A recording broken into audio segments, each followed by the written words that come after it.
Buenas tardes, queridos amigos. Vamos a compartir en esta hora, agradecer al Señor esta oportunidad que Él me da de poder dar a conocer la palabra suya. Estamos en un tiempo difícil, un tiempo desidero, pero hoy nos permite el Señor poder escudriñar su palabra y traer un mensaje que sea edificante, que sea un mensaje que nos motive a seguir en el Evangelio, a buscar al Señor con mucha más pasión, con mucho más ánimo, manteniendo nuestra esperanza, nuestra fe en Él, sabiendo de que el tiempo es difícil, pero no estamos solos. El Señor prometió y dijo: no os dejaré huérfanos, vendré a vosotros, y esa promesa se cumplió. La palabra del Señor nos habla que esa promesa se cumplió en el capítulo 2 del libro de los Sellos. Ahí se cumple la promesa de nuestro Señor Jesucristo, que dijo que Él enviaría al Consolador, ese Consolador que iba a estar con nosotros hasta el fin del mundo. Su presencia bendita en nosotros para guiarnos, para enseñarnos, para exhortarnos, para ayudarnos en nuestras debilidades también. Bendito sea nuestro Dios, que siempre está preocupado por nosotros y hoy también está preocupado por ti. Así que hoy hay un mensaje que el Señor nos ha entregado en el libro de los Sellos. En el capítulo 7 vamos a leer algunos versículos acerca de la vida de un hombre muy importante, el primer mártir de la fe, como lo declaran algunos, y la verdad que así lo declara también la Escritura. Capítulo 7, versículo 54, y dice así la palabra del Señor: oyendo estas cosas se enfurecían en sus corazones, y crujían los dientes contra él. Pero Esteban, lleno del Espíritu Santo, puesto los ojos en el cielo, vio la gloria de Dios y a Jesús que estaba a la diestra de Dios, y dijo: he aquí, veo los cielos abiertos y al Hijo del Hombre que está a la diestra de Dios. Entonces ellos, dando grandes voces, se taparon los oídos y arremetieron a una contra él, y echándole fuera de la ciudad, le apedrearon, y los testigos pusieron sus ropas a los pies de un joven que se llamaba Saulo. Y apedreaban a Esteban mientras él invocaba y decía: Señor Jesús, recibe mi espíritu. Y puesto de rodillas clamó a gran voz: Señor, no les tomes en cuenta este pecado. Y habiendo dicho esto, durmió. Amén. ¿Sabe que hoy le quiero compartir acerca de este varón Esteban? Tal vez usted le haya escuchado la historia. Un varón lleno del poder del Espíritu Santo, un varón de buen testimonio, un hombre lleno de gracia, de sabiduría. Y sabe que por estas características, dice que los apóstoles, en el tiempo cuando la iglesia se inicia, en los capítulos primeros del libro de los Sellos, este mismo libro, el capítulo 2 se empieza a dar a conocer los inicios de la iglesia. Y ahí se declara que entonces cuando ellos comienzan, todos los apóstoles comienzan a trabajar, era mucho el trabajo que ellos tenían, y entre una de las tareas que tenían que cumplir era justamente preocuparse de los necesitados.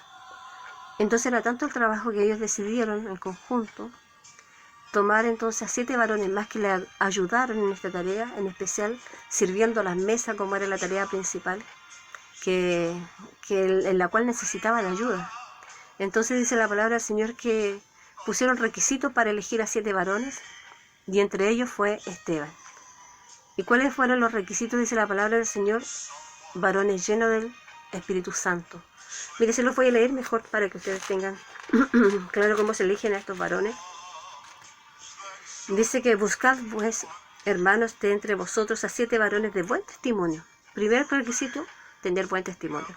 Segundo requisito, llenos del Espíritu Santo. Segundo. Tercero, de sabiduría. El tercer, entonces, requisito, lleno también de sabiduría.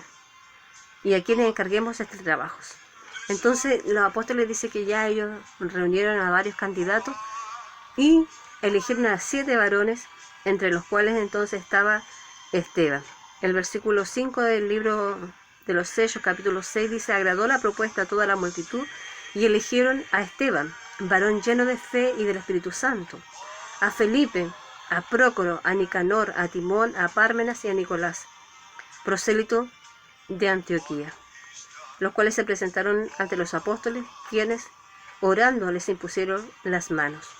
Y ahí tenemos entonces cómo se elige a Esteban.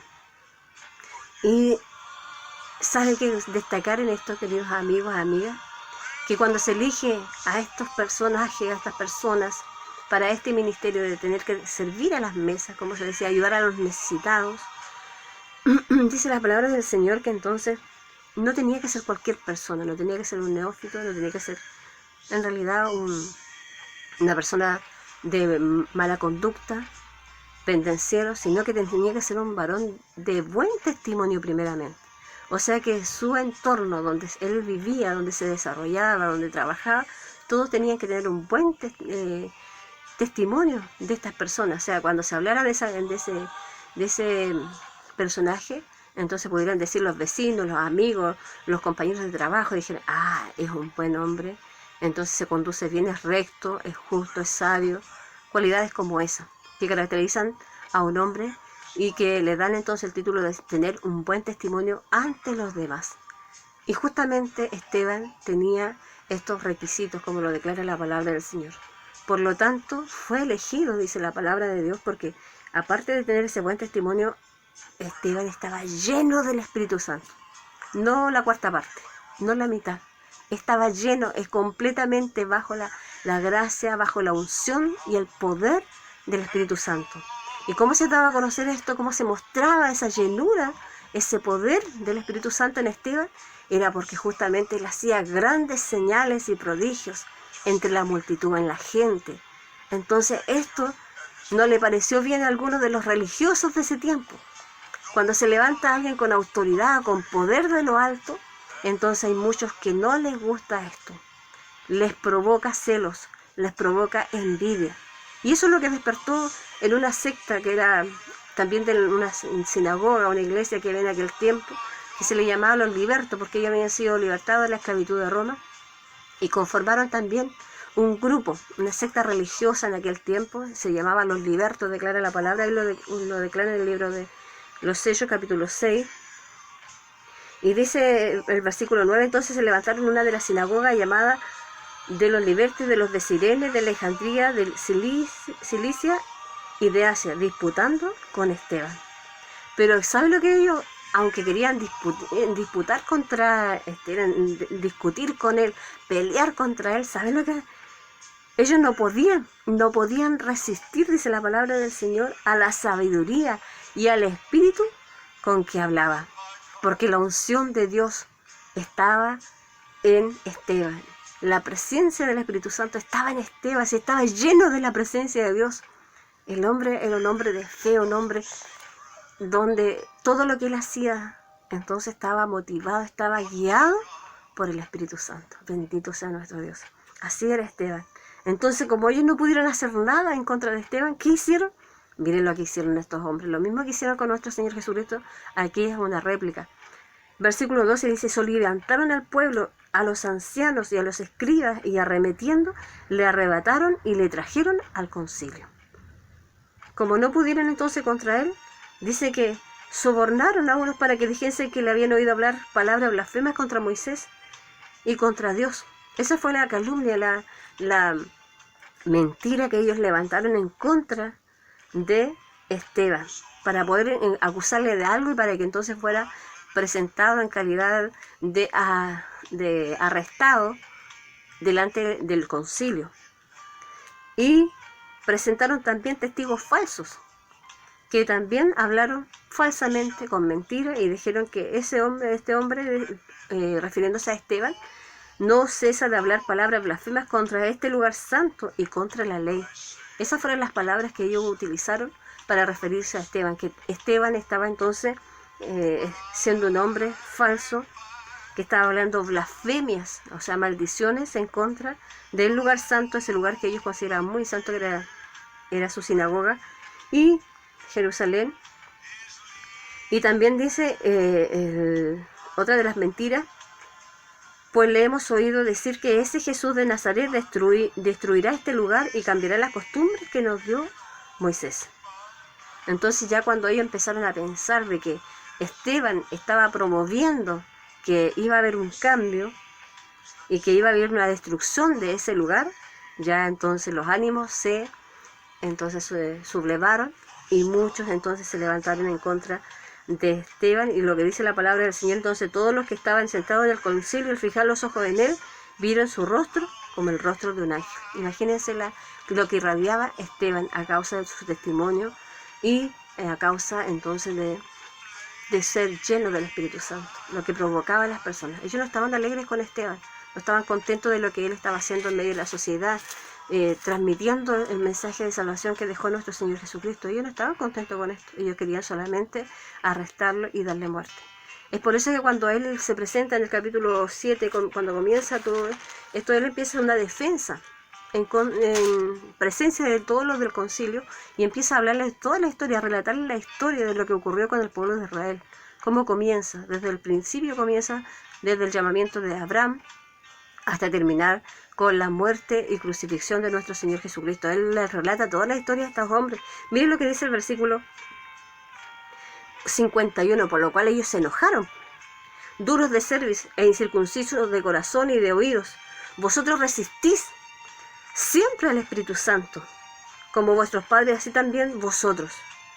¿A cuáles de los profetas, les dice Esteban a estos hombres, a cuáles de los profetas no persiguieron vuestros padres y mataron a los que anunciaron de antemano la venida del justo, refiriéndose al Señor Jesucristo, de quien vosotros ahora habéis sido entregadores y matadores? Vosotros que recibisteis la ley por disposición de ángeles y no la guardasteis. Y es que esta es la verdad declarada en contra de estas personas. Esteban no tuvo ningún problema en decirle lo que ellos eran, quiénes eran, qué habían hecho. Se los declaró y se los confrontó en sus propias caras. Y a causa de esto, siempre cuando alguien declara una verdad, va a haber una reacción de parte de las personas. Y no va a ser la alegría, no va a ser de decirle, sabes que está bien, sabes que realmente estoy equivocado, sino que al contrario, sabes que las personas se van a enojar porque se le está declarando y se le está confrontando su verdadera realidad, lo que verdaderamente son. Eso mismo hicieron con nuestro Señor Jesucristo cuando le declararon. Entonces el Señor Jesucristo les dijo a los fariseos, hipócritas, los trató de esa manera, hipócritas. Les dijo, entonces, ¡ay de vosotros, escribas y fariseos! Sepulcros blanqueados, les dijo. Y entonces, ustedes pueden leerlo en el Evangelio, cómo Jesucristo encaró a estos hombres religiosos. ¿Y cuál fue el resultado? Que ellos le persiguieron, le buscaron manera de acusarle, hasta que consiguieron entonces que en el fondo no era tanto el propósito de ellos, sino era el propósito de Dios, que nuestro Señor Jesucristo fuera acusado injustamente y que por esa razón fuera a la cruz. Esteban también, por declarar esta verdad, ya los hombres ya no tuvieron entonces otra forma más que levantarse en contra de Esteban y se enfurecieron en su corazón y crujieron los dientes contra él y comenzaron entonces a apedrearle. Pero dice que Esteban, como estaba lleno del Espíritu Santo, dice que vio la gloria de Dios y a Jesucristo, dice, entonces que estaba a la diestra de nuestro Dios. Miren la maravillosa bendición.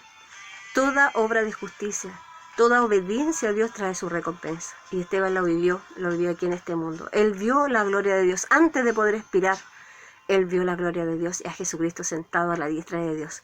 Y sabe que él, puesto de rodillas, clamó a gran voz y sabe la misericordia, lo que brota de un corazón regenerado por el poder de Dios, de un corazón lleno de su presencia, el amor. Y el amor hacia sus enemigos. Y aquí lo declara abiertamente, diciendo, este varón, Señor, no les tomes en cuenta este pecado, y habiendo dicho esto, durmió. La gran enseñanza que nos deja este capítulo de la palabra del Señor, el valor que nosotros tenemos que tener en nuestros corazones frente a Dios. ¿Cuánto le amamos a Dios? ¿Cuánto somos capaces entonces de confrontar el pecado, de declararlo abiertamente? ¿Somos capaces? ¿Tenemos entonces el valor de llevar nuestras vidas a la muerte? Dios tenga que bendecirte en esta hora de la tarde, querido amigo, amiga, y te dejo con esta reflexión. Para Dios que vive honor, gloria y alabanza. Dios te bendiga.